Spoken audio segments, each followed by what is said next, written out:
It's not, this is not CGI. I'm actually in front of you, Seth.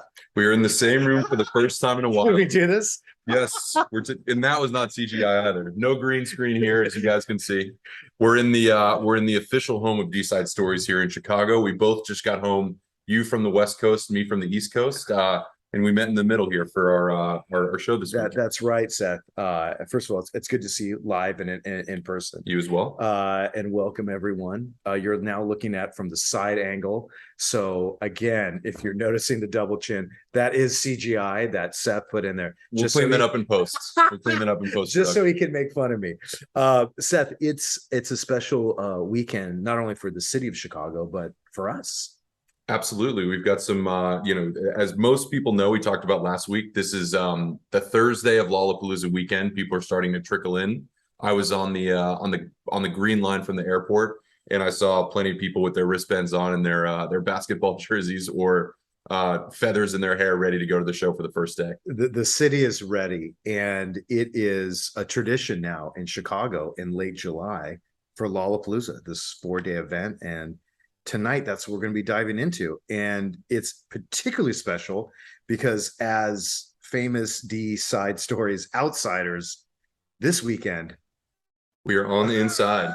I'm going to see everyone. You see that right there? That is media. An official media credential. I'll be receiving mine in the morning. But yes, so we were lucky enough this year to get some credentials, get behind the scenes, and hopefully over the next few days, get the opportunity to talk to some people, see some things, and share our experiences with you guys on the podcast. So we're excited about doing that. A quick thank you to our good mentor, Piers Henwood. Our benefactor. Thank you, Piers. Yes, hooked it up for us. Piers definitely hooked it up for us. But one of the things Piers was really impressed with our outsider mentality and our outsider kind of vantage point, and wanted to bring us into Lollapalooza to really give that perspective.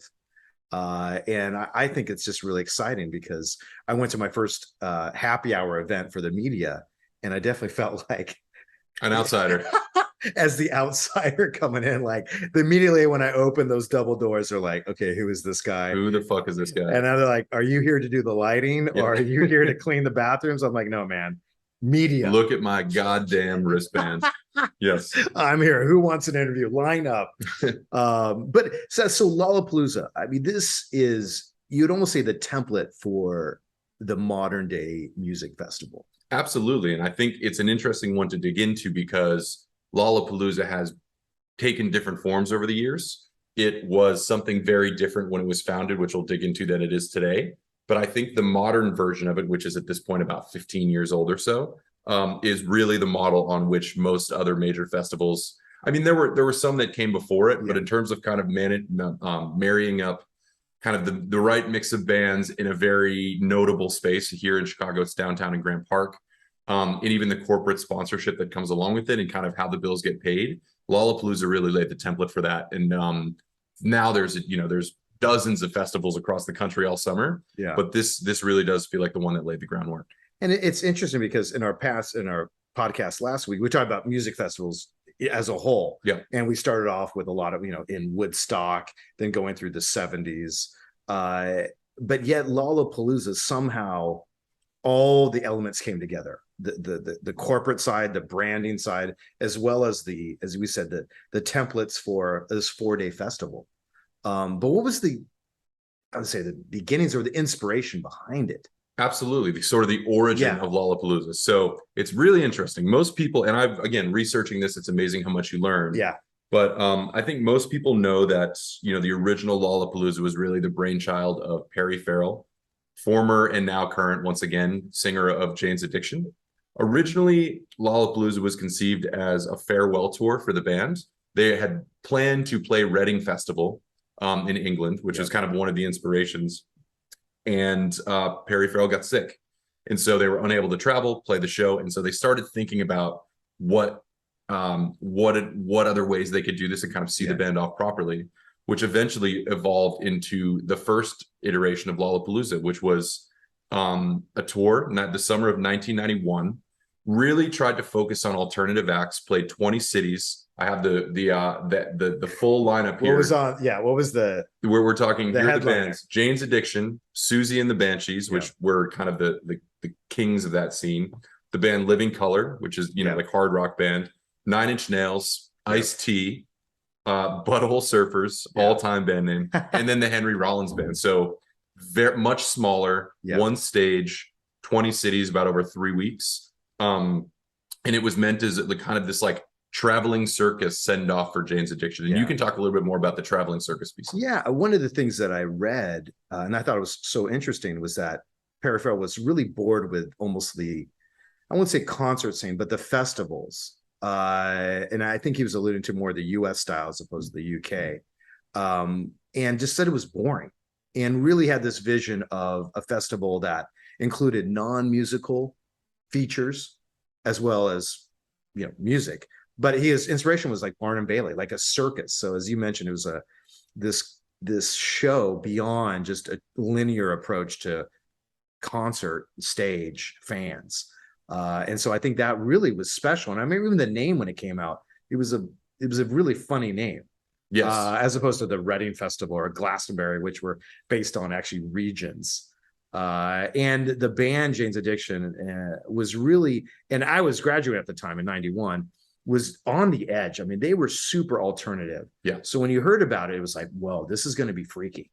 Totally. Yeah. It wasn't going to be like Monsters of Rock or these, very kind of top 40 bands. Yeah. It seems like the first festival was, rather than be built around a few headliners that were the stars of the show and then having other people kind of fill in the time, it was, let's even the playing field a bit, bring in a bunch of bands that are lesser known and put them on a headliner style tour. Yeah.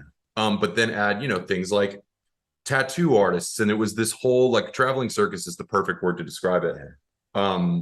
And kind of just see if there's something interesting there. I don't know that it was conceived as like a money-making operation like it has become. It was much more of like a let's celebrate and give a stage to these bands that otherwise would kind of be buried in clubs and things like that for the first year at least. Exactly. And those bands at the time in 91, now they seem, especially like Ice-T's doing commercials for like Tide detergent and whatnot. Yes. But at the time they were very alternative, not mainstream at all. And it was a very, like, if you were going to Lollapalooza, like you're one of the people. You're not a weekend alternative person. That was your life. Like here in Chicago, I would say it's, even this has changed now, but let's say 5 years ago, it was more akin to like Riot Fest, which is like some people that's in their wheelhouse and it's kind of celebrating a lot of different kinds of music. And that's what the original Lollapalooza was. It was like some people, it was almost a turnoff. It was like a little too off the reservation for them. Yeah. And definitely. So that's how it started in 91. By 1992, the second year, something strange happened where all of these bands that were considered too alternative for mainstream suddenly had become mainstream. Yeah. And it was, with Nirvana really starting that, but then Soundgarden was on the second tour. Yeah. And at that point they had a good bit of mainstream success. Yeah. So it wasn't that the festival got more mainstream, it's that the music it was showcasing got more mainstream. Yeah. And I think that slowly but surely they had to sort of keep up from then on out, when it's like, we can't keep shying away further from the mainstream because now the bar is set in such a way that we need to now deliver headliners, because that's the expectation. Exactly. And you have this massive infrastructure. And what I had read is, it kind of reached this peak in 95, 96. And then what happened? Yeah. So they hired for 1996, they wanted to go big to make sure that they had someone to anchor this thing. Yeah. They hired Metallica as the headliner. Yeah. And Perry Farrell was so frustrated with it that he actually quit the tour. Yeah. He put the organization of it in the hands of a larger company and just kind of said, this was not my vision for Lollapalooza. I'm going to step away from the brand. So 96 was Metallica. 97, very poor ticket sales. Yeah. In 98, they literally canceled it because they had lost the sauce and people weren't coming out anymore. And it was more about stationary festivals rather than this traveling circus that was the whole point to begin with. Yeah. And I thought that was interesting because essentially he lost control. They they partnered with the Morris Agency, a very large conglomerate, Yep. and brought in, private equity, brought in money. And those guys, I would imagine, it didn't say this, but they had a controlling interest, and they said, Yep. we're going to get Metallica in here, and you're out. Yep. We don't that you are now you're not an ethos, you're a brand, Yeah. and we need to make more money off And of this brand. it essentially, it's now become an official business with a board of directors and you have to return to the shareholders. Totally. And that, I thought that was really sad in a way, because, well, like many things, you lose out on the original vision. Yes. And then what does it become after that? Yep. It's a corporate game. And that's what I think they were chasing. So after the cancellation in 1998, they tried to bring back the festival in 2003 and 2004, which was canceled again. Yeah. Because there was just no momentum. The brand had sort of lost its shine a bit. I think when you don't have that vision, and the original like leadership. Exactly. So it's Lollapalooza in name only at this point. And I think with no direction, it was tough to even know like who's paying to come to these shows. Yeah. So that was shuttered a bit. The 2.0 version of Lollapalooza, which is kind of what they're operating under this version now, started in 2005. Yeah. When it went from being this traveling circus to this stationary circus. Yeah. That's when it first came to Grant Park in Chicago, where it remains today. Yep.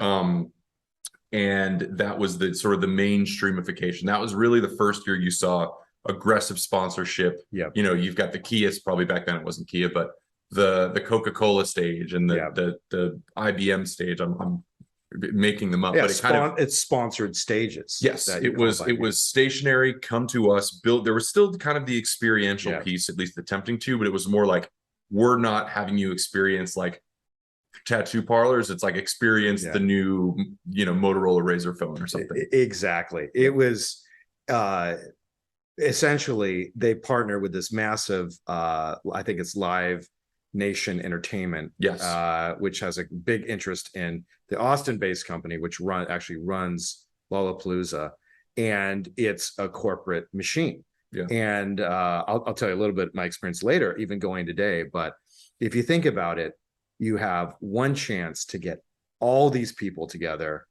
which has money, a lot from their parents. Yes. And it is an advertiser's dream.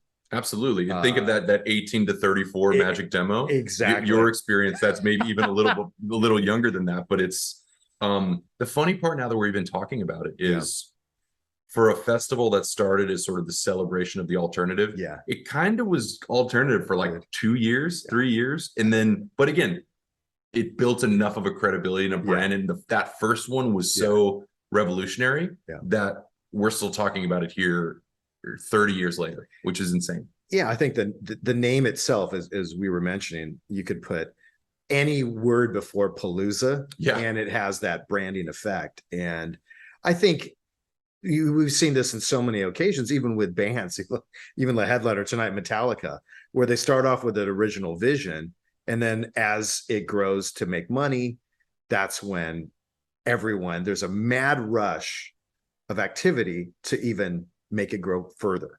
And that's when the original soul and almost the original fan base may get confused. Yes. They're like, wait, I don't understand. Like, this guy's singing against all the greed and, anti-corporate, and there's a T-Mobile sign right over him. I wonder that sometimes if there's certain bands that struggle with that. I mean, I've thought the same thing. I mean, it's to see them, the contrast of, like you said, some band who sort of, for lack of a better word, sort of like stands for something. Yeah. And then they're just flanked by like giant Bud Light signs. I think I mentioned this before. This may be my age creeping in, but Jim Morrison had a great quote. I don't know if I said it, but he said, once you make friends with the establishment, you are the establishment. Yeah. Yeah. And this Lollapalooza, and listen, I think there's a lot of positive things to it. Yeah. Speaking just from an area that you can go with friends and it's unique, and dress up for 4 days. It's a great entertainment vehicle. But I think when you think about Perry Farrell's original vision, if he would, I think he's there this weekend, but walking around with all the corporate sponsors and the structure of it, it is like a power regime. Yes. It's like everyone will walk down this place and there'll be all the vendors here. Then we're going to have a key sponsorship here so we can And so everything It's a is, science, right? yeah, It's a and science. it's almost like this controlled area where if you think about freedom and alternative lifestyles, it doesn't have that sense of a rigid, almost like Disneyland. If you know, Disneyland is very scientific in Yeah. how they get you to spend money. Yeah. And that's what I could almost feel like this thing is again, it's a corporate dream. Yes. Get people in by the time, like an old shopping mall. Here's the flagship band, which was like your old, Metallica is Nordstrom in this version of the story. Metallica is Dillard's. like, maybe like Dillard's, J.C. Penney back in the day. Yeah. And then you have the little bands, these little boutiques, Spencer's Gifts, in between. And there's a psychology Auntie Anne's in it. pretzels. And I think that's the part. I mean, for the most of the kids, they're going there, they're having a fantastic time. They could give a shit about the corporate thing, but it's that late and like once you have experience and see it, and you're like, this is essentially a corporate Disneyland. 100%. But I do think though, there's like, not to ruin it for everyone, guys. No, it's I think people know it at this point, but the contrast of that, and I've thought a lot about this. It's that, but then it's also like, this is a world-class festival with bands that are hard to see, kind of spaced out. Yeah. Put in a beautiful location that I can walk to from my house. Yeah. So it's I don't want to be too grumpy about it, because the reality is it's a pretty incredible operation that maybe isn't what it once was, but if you have the opportunity to go, is more than worthwhile to just people watch and just kind of maybe discover bands you haven't heard before. There's still, again, I think this year there's about 150 performers. So there's bands farther down that bill that maybe aren't the ones that we talked a little bit about this before we get on, but this year the headliners, the two we talked about are Green Day and Metallica. Knowing sort of the age and the interest of most of the audience at the festival, they're not really Green Day or Metallica fans, but to you kind of alluded to that, like those are the names at the top of the bill that gives the festival credibility to outside people. And then it's maybe almost like a sneaky way for those smaller bands to get a huge crowd in one place to hear them for the first time. So rather than playing 150 people at the Empty Bottle, maybe they get 1,000 people at Lollapalooza, and it's a big boost. I think so. I think there's a lot of positive benefits. Like when you're growing up, you don't realize the whole game, right? Like when you're, Christmas is about getting toys. You don't see it as this commercial manipulation, right, of society. And we may be jaded in a way, but I think it's also amazing to see. Like I was there today. I went through, it was seamless. I mean, this thing was a machine. You think about going to security at O'Hare, right, in the airport, how horrible that experience is. When you did it earlier today, I can agree. I was going to say, I did it yesterday, and this was just seamless. I was in, they tracked my badge. There's the water station. I mean, everything was calculated. High security. I felt very safe, which in, Chicago, there's obviously some security concerns as of late. And I tell you, it was a world-class event. In terms of just the logistics, the flow, the way the foot traffic went. I mean, I've been to events in other countries, and man, I tell you, like there'd be a stampede, or people would die. This was well organized to a T. Totally. And 15 years in, I mean, they've probably made every mistake they could make from an organization standpoint. I know I went, I think 3 years in a row, something like 2013, 14, 15, maybe. In each year, there was some sort of weather event. They had to evacuate the festival. And even that was a mess, but it's like, okay, we planned for this. Here's where you need to go until it passes over. Come back in. We're going to get you in quickly. Like, it was astounding how well prepared they are to deal with like even the craziest adversity, like a monsoon coming through, getting 100,000 people somewhere safe and then getting them back in. So there's no doubt that piece is impressive. And as I walk to, we're here in the West Loop, and the venue is in Grant Park, which is essentially like right east of us. And they're all, one thing I was amazed is the age. I was going to say, let's talk a little bit about your experience today. So I have not been to the festival yet this year. I will be there tomorrow morning. Scott, you spent the day, or the first part of the day today, solo at the festival. Talk a little bit about, because I want to hear about it as well. Your experience in the, behind the scenes for the first time. Then just kind of walking around the festival. What did you observe? What did you like? What did you not like? And maybe what are you thinking for the rest of the weekend? Yeah, well, let me start. Actually, yesterday I had the chance. It was the early bird happy hour, actually right here on Randolph Street, just a block down, for all the media, right? So it was a pre-party essentially, and that was my first ever.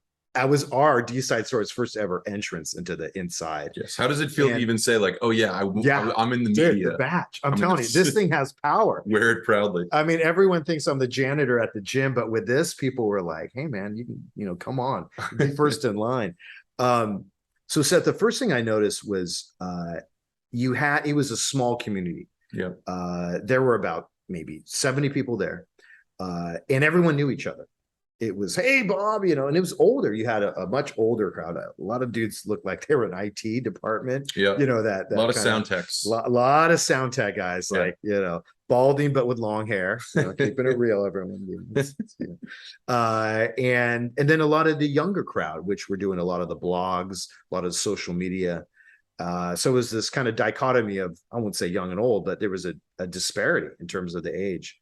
And you saw people and the kind of the older reporters or older journalists, and everyone was talking about the travel. Like, hey, I'm coming in. I'm just going to see Metallica. Then I'm coming out. Yeah. And it felt, and Seth and I, you and I worked in corporate America for a long time, and those business meetings or those business conventions, it had the almost similar feel. Interesting. Yeah, different, words, so to speak. It was banned instead of different language, but the syntax or the context was the same, which was, how was your travel? Who are you going to see? How's work going? Just the fundamentals were all there. And I was like, this is a job. Totally. I was going to say, I'm sure it's this feeling of kind of being jaded and like, I've seen Metallica before. I've reported and talked to bands at the same level. Yeah. This is my job. This is not exciting, as the vibe of the crowd is very different, right? It's a room full of jaded people who have done it and seen it all. Yeah, they talk to Metallica like we talk about Walmart. I gotta see Walmart next week. We gotta see Metallica. I mean, and everyone wanted to come in and out. Yes, I get to come in, so I get to get it all over Thursday. I'm just covering them, and then but everyone was super friendly, and I was very new. Like, they could clearly tell I was an outsider. Yes, but in a good way. And then today, which was the first day of the festival, just on the way there, as I mentioned, taking the train, you saw all the suburban kids, right? So we're in downtown Chicago. Famously, yes. The suburbs are right west and north and south, and everyone was coming in on the trains. And I was really surprised about the gear, which was the Camelback. So some of the rules of you can't bring in regular backpacks and whatnot, obviously for security. So everyone was like ready. Suntan lotion, Yeti water bottles. Some of them had the Camelbacks. Yep. The guys all wore basketball jerseys. Yes. And somehow from UCLA. There was no Stanford, everyone, or Emory. All right, I was like, "What's going on?" You couldn't even buy an Emory jersey, I don't think. Dude, yeah. So no, I guess it was too nerdy. But everyone had a UCLA, and then the girls kind of looked like that. I think we talked about Pocahontas. There was this very clear look. Yeah. And I did some research about festivals, right? Go on YouTube, and it was fascinating because there's so many videos about like, here's how to dance at a festival. Here are the top 5 dances. I learned some, and here's what to wear. So I think as these have become regular summer occurrences, people, just like anything, I'm going to the beach, here's what I got to wear because it's going to be blazing hot. I'm going to be dehydrated. I'm going to be drinking. So everyone looked like almost like professional festival goers. That's actually a perfect terminology to describe it. I think a lot of that, certainly for girls, especially, I thought you were going to say you were going to research Native American, standard Native American wear. Yes. But we have a term for the basketball jersey, Scott. So you're familiar with the term hipsters. Yeah. Obviously, which maybe I clearly am not. You clearly are not, but a lot of the people at the festival aren't either, but we call them in jerseys, we call them hoopsters. Oh, hoopsters. So the idea is the more obscure the person's the jersey you have on, that person, the cooler you are. So no one wants to have like a Kobe Bryant jersey. You want to have like, I remember one year I wore a God Sham God Providence College jersey, and like 10 people were like, Oh, dude, like that's so cool. Dude. So that's I So- wasn't sure if that was still going to be the case because that was a long time ago now. I- But the Hoopsters live. I got to go with my hometown of Redlands, California. I'm going to have to do a University of Redlands jersey. I think No one knows. you get a lot of shout outs for that. Not even people in by Redlands. people that could be your children. Yes. That'd be Yeah, good. there was definitely an age difference when I went there. Again, they don't know if I'm there to do the grounds or not. But overall, everyone was. I mean, this is in the first 3 hours of the opening, Yes, right? first morning of the first day. This is like everyone's fresh. Yeah. Everyone looks beautiful.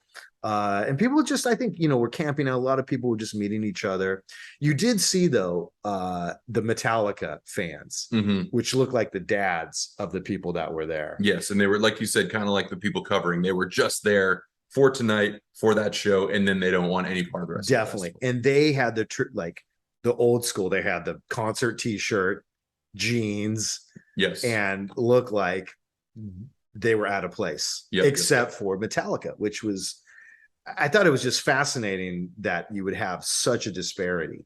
I think you even mentioned like Lars Ulrich, the drummer of Metallica, his kids are playing in a band. Yes. I meant to look up the name of their band. It's like Tokyo something. I'll find it before we're done this, but I think you jokingly said, you're like, some of these fans are going to be as old as their kids. And I was like, not only that, their kids are playing the festival. So this is the era we live in now. So are we that old, everyone? Well, No, you no, are. no. You are. Yeah. So Seth, it was again, it was a well-run event. I can tell, and you'll see that first thing tomorrow. It's like this thing is a well-oiled machine. I was really surprised. So I went to the press lounge. So that was another part. One of the benefits here, and very traditional tents, and you had all the major radio stations in Chicago. And the big one was Rolling Stone magazine, who was working with Twitch, which is a very popular social media platform. Yep. And again, old and young, you saw kind of your seasoned journalists with a lot of I'd say younger bloggers, if you will, or younger publications. But everyone was really friendly, and you could just kind of tell that it's a community, just like any industry. If it's pens or it's any type of home products, it's just a subworld. And everybody there to kind of work. I know you had mentioned that, where it's like there's not as much socialization. It's I'm going to go write my article. I'm going to go charge my phone, and then I'm going to grab a bite from free food, which is not the worst thing. And then I'm going to head back up to the festival and cover the band. So it's like a way station for people coming in. That's it. And you're seeing the behind the scenes where it's definitely that it's work. Yep. They're there. The one thing that's interesting is that you're dealing with, and I can imagine this in the movie business as well, in Hollywood. You didn't see, though, that excitement. It was work, just like anything. You cover Metallica 50 times, man. It's like a Walmart. Yes. And I can only imagine for Metallica, it could be the same thing. It's less a Walmart for them and more like an Armani store. Yeah, it's Armani. Yeah, that's right. Yeah, we do know those guys shop at Rodeo Drive. Yes. But overall, it was I was really excited about it. So Seth, we have tomorrow, Friday. Who do you want to see? And we've planned some interviews with some artists. And what do you want to ask them? What do you want to know? Absolutely. So for tomorrow, I've got a few choices. I've tried to focus on artists earlier, like kind of lower on the bill. Yeah. Just because the big guys, it's going to be crazy. It's going to be tough to really get an experience or a pulse on what's happening. Yeah. So for me tomorrow, I'm going to see a group called Delwater Gap, which is actually really the solo project of one guy. Kind of like acoustic pop, but really, really good. He's out of Brooklyn. Yeah. I've seen him before, and I'm excited to see kind of what the festival's reaction to him will be. There's another group that's, I would just call kind of like indie rock, called Rolling Blackouts Coastal Fever. It's a bit of a mouthful. Say that again. Rolling Blackouts Coastal Fever. Got it. Yeah, kind of in the vein of like Block Party, I would say, if you're familiar with that group. And then let me see what I'm just peeking at the lineup here to see what jumped out at me. Glass Animals, which have become huge over the last 2 years, but we'll see them. Earlier in the day, there's a group out of Florida called Flip Turn that I think we're hoping to speak to. We'll see if that happens. But the question I've really got for those groups is sort of what like for many of them, it's their first experience playing a major festival. Yeah. So to go from a small room of 100 people or whatever, as they're building their audience, what are they nervous about it? Are they excited for it? What do they expect it to be from an opportunity standpoint? Do they see it being a chance to pick up new fans? Is it a chance to network? Like, how are they using their platform over the next few days to build their own band's following and credibility? So I just to catch someone like right at the beginning of their ascent, Exactly. I think would be a fascinating kind of series of questions. And to ask. it's almost this before and after that you've seen with so many bands that, relatively unknown, they're at Woodstock, then all of a sudden they're a household name, as you've seen with the power of these festivals. Yes. And we've seen a few times, very rarely, almost the general Lollapalooza rule is you never play 2 years in a row. Yeah. So you always see turnover. And the exception to that is when a band plays Lollapalooza and then in the ensuing year gets really big. Yeah. And they jump from a 3 p.m. slot to a headliner. Yeah. And that's the excitement of like, who would you bet on to be that headliner next year? Yeah. And so I don't have an answer, but I think over the next couple of days of seeing these bands perform and seeing people's reactions, we might have some thoughts. Well, for me, if I get a chance, and I'm going to be stalking them, Metallica, we may leave here soon, or I may leave there and go see the band. Good luck with that. And stop them right in the artist village area, which is secluded from the rest of the peasants, if you will, like yes, myself. Of course. I would love to ask him. You've been doing this 40 some years. How do you maintain that passion? How can you get on stage and simulate it? Because the music is very aggressive. It's an aggressive sound, right? It's traditionally speed metal. Doing it again and again. How can you maintain that? Like, how do you do it? I mean, they've done it very well. Yes. And what do they need to do? What's the inspiration they have to recycle or something, before they get on stage? It's like, listen, man, I got mansions, I got Rolls Royces. Like, I don't have any anger at all. Yeah. Like, I should be listening to the Carpenters. Yes. But I got to get on their stage and I got to sing these songs about an area of my life when I was on the outside. Mm-hmm. Now I'm an insider. And what's that like? So maybe I'll shoot him a text. Do you think at an email? I think you go poke down. I would say if you're trying to find Lars, in a crowd, look down. He's very short, so he might be a tough guy to see. But like, hey, Lars, come on, man. He'll be sitting there. You can give him a piggyback. And he's like, yeah, he's in nap time. It's probably late for those guys. They got to go to bed early. But that would be something I would love to find out. Absolutely. But in any case, well, Seth, it's our big weekend. And to tell everyone at D-Side Stories, we're so thankful for this opportunity, and we're going to report back to our audience about what we saw. We have interviews. We're going to have some picks and everything. So just want to say thanks to everyone who's going to join us on this 4-day adventure. We'll report back, and hopefully we can still maintain our outsider. I mean, what's this going to do to us, Seth? Are we going to be... This might blow us up a little too big. I don't know. We'll be wearing sunglasses on the cast. It's like just too cool for everything. Dude, I'm gonna have a pose like this. Just yeah. Like, what do you want, Seth? Like, I may go solo. From here on out, the podcast will be 5 minutes long because we have other shit to do.